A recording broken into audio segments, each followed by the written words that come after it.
ಒಂದು ಮನುಷ್ಯ ಯಾವುದೇ ಕಾಯಿಲೆ ಬರೋದಕ್ಕೆ ಮೊದಲು ಬಾಡಿಯಲ್ಲಿ ಯಾವಾಗಲೂ ಒಂದು ವಾರ್ನಿಂಗ್ ಸೈನ್ಸ್ ಅನ್ನೋದು ನಮಗೆ ಯಾವಾಗಲೂ ಗೊತ್ತಾಗ್ತಾನೆ ಇರುತ್ತೆ, ಎಕ್ಸ್ಪೀರಿಯೆನ್ಸ್ ಆಗ್ತಾನೆ ಇರುತ್ತೆ.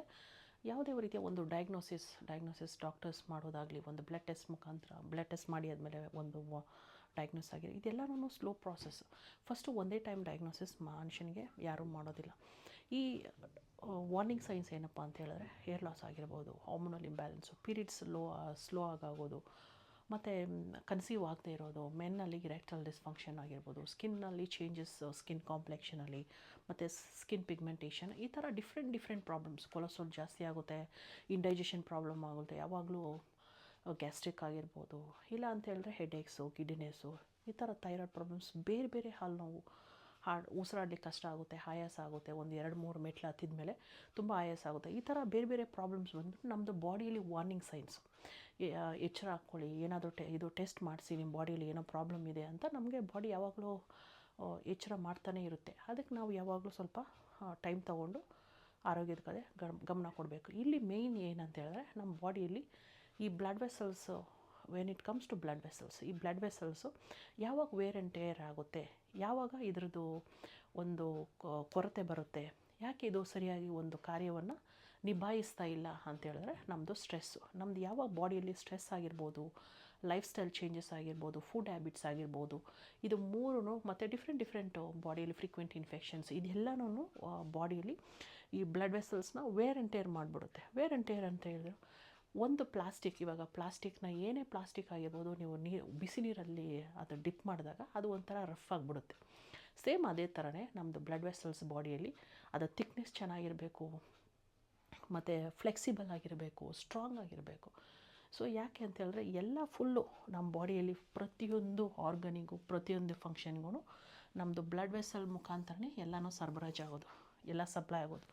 ಹಾರ್ಮೋನ್ಸ್ ಆಗಿರ್ಬೋದು, ಇಲ್ಲಾಂದರೆ ಇಮ್ಯುನಿಟಿ ಆಗಿರ್ಬೋದು, ಆಕ್ಸಿಜನ್ ಆಗಿರ್ಬೋದು, ನ್ಯೂಟ್ರಿಷನ್, ಪ್ರತಿಯೊಂದು. ಯಾವಾಗ ನೋಡಿ ಈ ಬ್ಲಡ್ ವೆಸಲ್ಸು ಚೆನ್ನಾಗಿರುತ್ತೆ, ಯಾವುದೇ ರೀತಿಯ ಒಂದು ನೋಡಿ ಡೆಪಾಸಿಟ್ಸ್ ಇಲ್ಲ ಅಂತ ಹೇಳಿದ್ರೆ ಪ್ರತಿಯೊಂದು ಚೆನ್ನಾಗಿ ಆಗ್ತಾ ಇರುತ್ತೆ.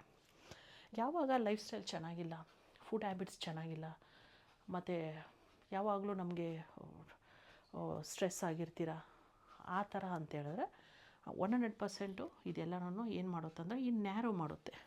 ನ್ಯಾರೋ ಅಂತ ಹೇಳಿದ್ರೆ ಏನು? ನ್ಯಾರೋ ಅಂತ ಹೇಳಿದ್ರೆ ಈ ಥರ ನೋಡಿ, ಕಮ್ಮಿ ಈ ಥರ ಹತ್ರ ಆಗುತ್ತೆ. ನ್ಯಾರೋ ಅಂತ ಹೇಳಿದ್ರೆ ಈ ಥರ ಕ್ಲಬ್ ಆಗುತ್ತೆ. ಯಾವಾಗ ಬ್ಲಡ್ ವೆಸಲ್ಸ್ ಈ ಥರ ಕ್ಲಬ್ ಆಗುತ್ತೋ ಆವಾಗ ಒಂದು ಒಳ್ಳೆ ಆಕ್ಸಿಜನ್ ಆಗಲಿ, ನ್ಯೂಟ್ರಿಷನ್ನು ಮತ್ತು ಹಾರ್ಮೋನ್ಸು ಒಳ್ಳೆ ರೀತಿಯಲ್ಲಿ ಎಲ್ಲ ಕಡೆ ಸಪ್ಲೈ ಆಗೋದಿಲ್ಲ. ಯಾವಾಗ ಇದು ಸಪ್ಲೈ ಆಗೋದಿಲ್ವೋ ಆವಾಗ ಎಲ್ಲ ರೀತಿಯ ನೋಡಿ, ಓವರ್ ವೆಯ್ಟ್ ಆಗಿರ್ಬೋದು, ಕೊಲೆಸ್ಟ್ರಾಲ್ ಜಾಸ್ತಿ ಆಗೋದು, ಮತ್ತು ವೈಟಮಿನ್ B12 ಪ್ರಾಬ್ಲಮ್ ಆಗಿರ್ಬೋದು, ಸ್ಕಿನ್ ಪ್ರಾಬ್ಲಮ್ಸ್ ಆಗಿರ್ಬೋದು, ಈ ಥರ ಹಾರ್ಮೋನಲ್ ಇಂಬ್ಯಾಲೆನ್ಸು, ಈ ಥರ ಬೇರೆ ಪ್ರಾಬ್ಲಮ್ಸು ನಿಮಗೆ ಸ್ಟಾರ್ಟ್ ಆಗುತ್ತೆ. ಯಾವಾಗ ನೋಡಿ, ಇಲ್ಲಿ ನಾವು ಎಷ್ಟೇ ಟ್ರೀಟ್ಮೆಂಟ್ ತೊಗೊಂಡಿರ್ಬೋದು, ನೀವು ಹಾಸ್ಪಿಟ್ಲಿಗೆ ಹೋಗಿರ್ತೀರ, ಸರ್ಜರಿ ಮಾಡಿಸ್ಕೊಂಡಿರ್ತೀರ, ಡಿಫ್ರೆಂಟು ಥೆರಪೀಸ್ನ ನೋಡಿರ್ತೀರ, ಮತ್ತು ಡಿಫ್ರೆಂಟ್ ಟೆಸ್ಟ್ ಮಾಡಿಸಿ, ಇನ್ವೆಸ್ಟಿಗೇಷನ್ಸ್, ಪ್ರತಿಯೊಂದು ಎಲ್ಲನೂ ಮಾಡಿಸ್ತೀರ. ಎಲ್ಲ ಮಾಡಿಸಿದಾಗ ಇಲ್ಲಿ ಮೇಯ್ನು ಇದು ರೂಟ್ ಕಾಸ್ ಬಂದು ಈ ಬ್ಲಡ್ ವೆಸಲ್ಸ್. ಯಾವುದು ನಮಗೆ ರೂಟು, ಇದು ಮೇಯ್ನ್ ಈ ಬ್ಲಡ್ ವೆಸಲ್ಸ್ನ ನಾವು ಕರೆಕ್ಟ್ ಮಾಡ್ಕೊಬೇಕು. ಯಾವಾಗ ಇದನ್ನು ನೀವು ಕರೆಕ್ಟ್ ಮಾಡ್ಕೊಳ್ತೀರೋ ಆವಾಗ ಬ್ಲಡ್ ಫ್ಲೋ ಚೆನ್ನಾಗಾಗುತ್ತೆ.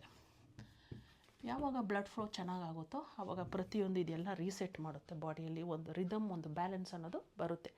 ಯಾವಾಗ ಬ್ಲಡ್ ವೆಸಲ್ಸು ಚೆನ್ನಾಗಿದೆ, ಹೆಲ್ತಿ ಆಗಿದೆ, ಥಿಕ್ನೆಸ್ ಚೆನ್ನಾಗಿದೆ, ಆವಾಗ ಪ್ರೆಷರು ಚೆನ್ನಾಗಿರುತ್ತೆ. ಪ್ರೆಷರ್ ಒಂದು ನಾರ್ಮಲ್ ಪ್ರೆಷರು ರೀಸ್ಟಾರ್ಟ್ ಆಗುತ್ತೆ. ಸೊ ಆವಾಗ ಯಾವುದೇ ರೀತಿಯ ಒಂದು ಟಾಕ್ಸಿನ್ಸ್ ಅನ್ನೋದಿಲ್ಲ.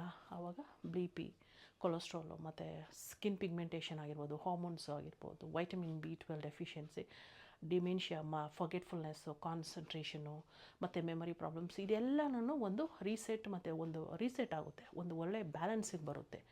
ಸೊ ಇದು ಬ್ಲಡ್ ವೆಸಲ್ಸು, ಮತ್ತು ಯಾವುದೆಲ್ಲ ಬ್ಲಡ್ ವೆಸಲ್ಸ್ನ ವೇರ್ ಆ್ಯಂಡ್ ಟೇರ್ ಯಾವ ರೀತಿ ಆಗುತ್ತೆ ಅನ್ನೋದ್ರ ಬಗ್ಗೆ ನಾನು ಹೇಳಿದೆ. ನೆಕ್ಸ್ಟು ಯಾವುದೆಲ್ಲ ಕಾಯಿಲೆಗಳು, ಯಾಕೆ ಈ ಕಾಯಿಲೆಗಳು ತುಂಬ ಸ್ಲೋ ಪ್ರಾಸೆಸ್ಸು, ರಿಕವರಿ ಮತ್ತು ಹೀಲಿಂಗು, ಮತ್ತು ಯಾವುದೇ ರೀತಿಯ ಒಂದು ಟ್ರೀಟ್ಮೆಂಟ್ ತೊಗೊಂಡ್ರು ಯಾಕೆ ಸ್ಲೋ ಆಗುತ್ತೆ ಅನ್ನೋದ್ರ ಬಗ್ಗೆ ನಾನು ನಿಮಗೆ ಹೇಳ್ತೀನಿ.